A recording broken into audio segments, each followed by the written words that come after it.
भगवत गीता का ज्ञान या संसार का अन्य किसी भी प्रकार का ज्ञान प्राप्त नहीं कर सकते हैं। कभी कभी कुछ लोग कहते हैं कि बिना गुरु के भी ज्ञान प्राप्त कर सकते हैं, तर्क देते हैं। महाभारत में एकलव्य ने गुरु बनाए बिना ही ज्ञान प्राप्त कर लिया। वो कहां गुरु के पास गया था? ये सही बात है, एकलव्य ने बिना गुरु बनाए, बिना गुरु के पास जाए धनुष विद्या का ज्ञान प्राप्त तो किया। बिना गुरु बनाए हम इस संसार का ज्ञान प्राप्त तो कर सकते हैं, लेकिन उस ज्ञान को जीवन में अप्लाई नहीं कर सकते हैं, जीवन में उतार नहीं सकते हैं। पर आप जानते हैं एकलव्य ने ज्ञान तो प्राप्त कर लिया, परंतु वह जीवन में उतार नहीं पाया। गुरु चाहिए। और कैसे गुरु होने चाहिए? आपने कल श्रवण किया, भगवान ऋषभदेव के पुत्र प्रबुद्ध ऋषि कहते हैं, तस्माद गुरु प्रपद्येत जिज्ञासु श्रेय उत्तमम शाब्दे परे च निष्णांतम ब्रह्मणि उपशम आश्रयम। गुरु ऐसा होना चाहिए जो समस्त शास्त्रों को जाने, समस्त शास्त्रों का ज्ञाता होना चाहिए, शब्द ब्रह्म में, शास्त्र में निष्णांत, शास्त्र में एक्सपर्ट होना चाहिए। क्योंकि गुरु शास्त्र के ज्ञान से ही अपने शिष्य का उद्धार कर सकता है। और साथ ही साथ बताया गया कि वह गुरु का भगवान के साथ प्रेम होना चाहिए। तो ये तो व्याख्या हुई भगवान ऋषभदेव के पुत्रों के द्वारा, लेकिन एक प्रैक्टिकल रूप से जब हमें किसी भी प्रकार का ज्ञान प्राप्त करना हो, या गीता या भागवत का ज्ञान प्राप्त करना हो, तो कैसे गुरु के पास जाना चाहिए? तब श्रीमद् भगवत गीता के सिद्धांत और शास्त्र के सिद्धांत का संकलन करके यह निश्चित किया गया है कि हमें जिस गुरु के शरण में जाना है, जिस गुरु के पास जाना है, उस गुरु में कम से कम 5 योग्यता होनी चाहिए। वैसे तो गुरु में बहुत योग्यता होनी चाहिए, परंतु कम से कम 5 भी हो तब भी वह गुरु बनने के योग्य है। सर्वप्रथम हम जिस गुरु से ज्ञान प्राप्त कर रहे हैं या ज्ञान प्राप्त करना चाहते हैं,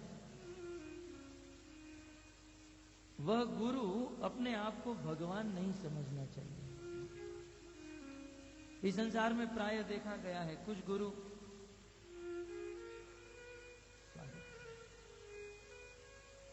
गीता का, भागवत का, शास्त्रों का ज्ञान देते हैं, लेकिन ये ज्ञान देने के बाद संसार से यश, मान, प्रतिष्ठा प्राप्त करने के लिए अपने आप को भगवान मान बैठते हैं। प्रथम सिद्धांत की बात यह है, अपने आप को भगवान मानने वाला कभी गुरु नहीं हो सकता है।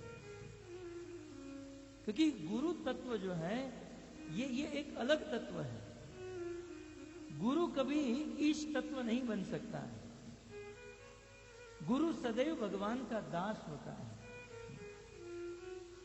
तब तुरंत लोग कहते हैं नहीं नहीं, शास्त्र में ही तो लिखा है गुरु ब्रह्मा गुरु विष्णु गुरु देवो महेश्वरा, गुरु साक्षात पर ब्रह्म तस्मै श्री गुरुवे नमः। कहते नहीं नहीं, शास्त्र में तो लिखा है गुरु ब्रह्मा गुरु ईश्वर है,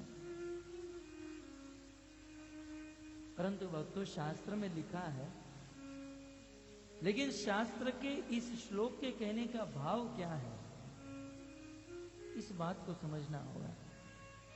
शास्त्र में जब ये कहा गया गुरु ब्रह्मा, तो इसका अर्थ ये नहीं कि गुरु ब्रह्मा जी हैं, गुरु चतुर्मुख हो गए।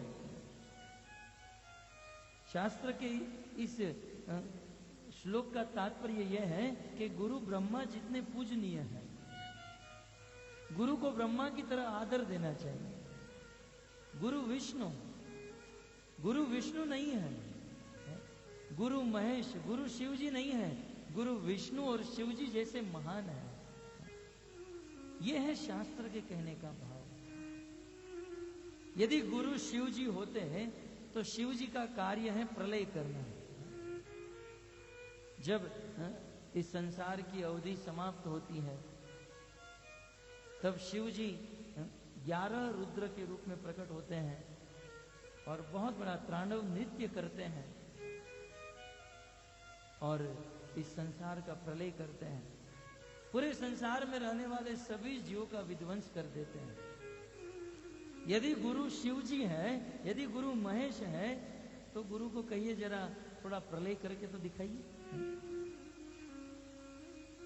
दुनिया पूरे संसार को मारने के बाद दूर रही, एक दो व्यक्ति को भी यदि गुरु मार डाले जेल में जाना पड़ेगा। तो गुरु महेश नहीं, गुरु महेश जितने आदरणीय है, पूजनीय है।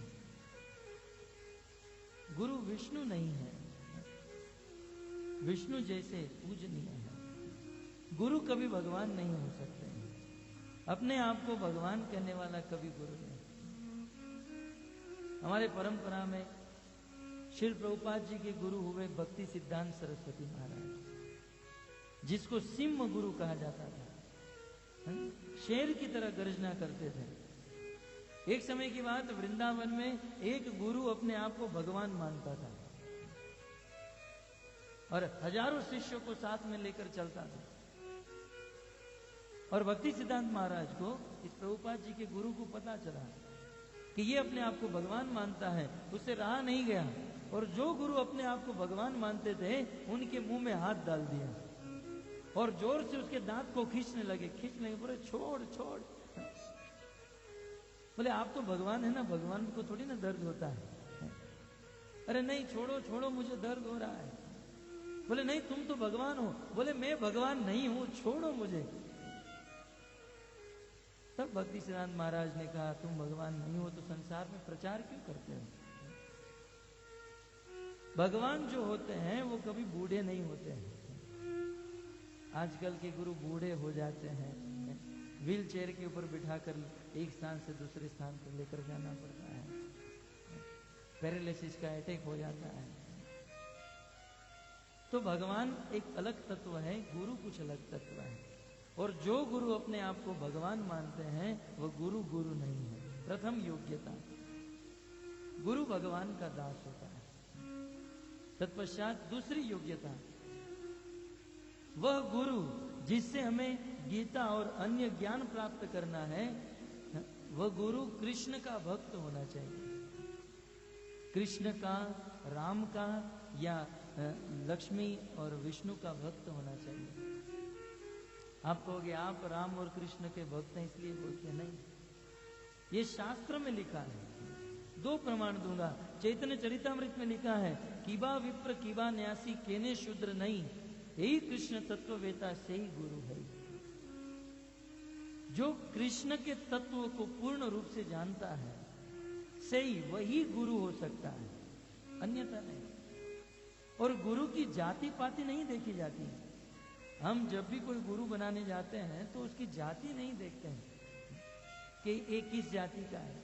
अरे गुरु की बात छोड़ दीजिए, हम हमारे घर पर फर्नीचर करना होता है या प्लास्टर करना होता है तो किसी को कॉन्ट्रैक्ट देते हैं और वो कॉन्ट्रैक्ट देते समय हम पूछते हैं कि भाई आप कौन सी जाति के हो? कभी नहीं। गुरु की जाति नहीं देखनी है, गुरु का गुण देखना है। क्या यह कृष्ण का भक्त है, राम का भक्त है, विष्णु का भक्त है? यदि राम, कृष्ण और विष्णु का भक्त है तो निश्चित वह गुरु है। और भगवत गीता में भी कृष्ण कहते हैं, भक्तो सीमे सखा चेती, भक्त असी, जो मेरा भक्त होगा वही गुरु बनने के योग्य है। तो गुरु की दूसरी योग्यता, वो राम, कृष्ण या विष्णु के भक्त होने चाहिए। प्रथम योग्यता, अपने आप को भगवान नहीं मानना चाहिए। दूसरी योग्यता, राम, कृष्ण या विष्णु के भक्त होने चाहिए। गुरु की तीसरी योग्यता, वह गुरु जो उपदेश देते हैं उसका पालन स्वयं अपने जीवन में होना चाहिए। संसार में कुछ गुरु ऐसे होते हैं जिसकी कथनी और करनी में बहुत अंतर होता है। बोलते हैं कुछ, करते हैं कुछ। गुरु जो है आचार्य होना चाहिए। एक आचार्य ही गुरु बन सकता है। आचार्य का अर्थ क्या होता है? आचनोति ये शास्त्रार्थम आचार्य स्थापयत्वयि स्वयं आचरते यस्मात् आचार्यस्तेन कीर्तित। जो शास्त्र को पढ़े और शास्त्र की बात को स्वयं आचरते यस्मात्, शास्त्र की सिद्धांत को, शास्त्र की बात को स्वयं अपने जीवन में आचरण करके दिखाए और फिर दूसरों को उपदेश करे, उसे आचार्य कहा जाता है। इस संसार में जो तथाकथित गुरु हैं वो उपदेश तो बहुत बड़े बड़े देते हैं, लेकिन स्वयं उसका आचरण अपने जीवन में नहीं होता है। एक बार एक महिला अपने छोटे से पुत्र को लेकर मंदिर में एक गुरुजी के पास गई। कहा, गुरुजी आप मेरे बेटे को समझाइए, ये बहुत मीठा खाता है, चॉकलेट इत्यादि बहुत खाता है, डॉक्टर ने ना कहा है, आप इसे उपदेश दो, इसे समझाओ, नहीं तो इसके दांत में कीड़े हो जाएंगे। गुरुजी ने कहा, एक काम करो, आप अगले संडे को आओ। 7 दिन बीत गए। 1 सप्ताह के बाद वो महिला अपने पुत्र को लेकर गुरुजी के पास गई और गुरुजी ने उस लड़के के मस्तक पर हाथ घुमाते हुए कहा, बेटा चॉकलेट नहीं खानी चाहिए, चॉकलेट खाने से दांत सड़ जाते हैं, कीड़े हो जाते हैं, उससे दर्द होगा।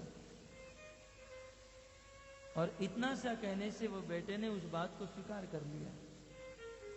इतने दिनों से वह मां समझाती थी, बेटा नहीं समझ रहा था, लेकिन गुरुजी ने कहा तो बेटा समझ गया। 2 दिन के बाद वो महिला फिर से गुरुजी के पास गई। गुरुजी मेरे मन में एक संशय हो रहा है।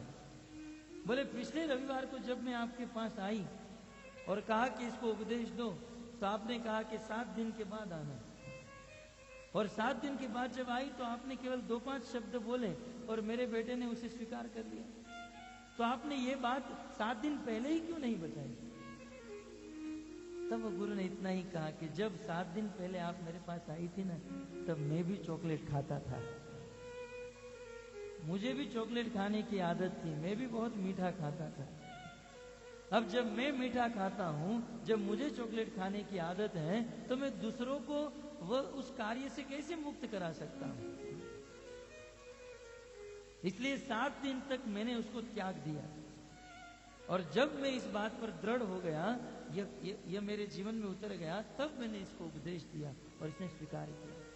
ठीक उसी प्रकार इस संसार में जो गुरु उपदेश का पालन करने से पहले उस उपदेश को अपने जीवन में उतारते हैं, अपने जीवन में आचरण करते हैं और फिर उपदेश देते हैं, तो उस बात को व्यक्ति सीधा स्वीकार कर लेते हैं, जीवन में अप्लाई हो जाती है सुनने वाले के जीवन में। इसलिए गुरु जो है आचार्य होने चाहिए। वे जो बोलते हैं उसके ऊपर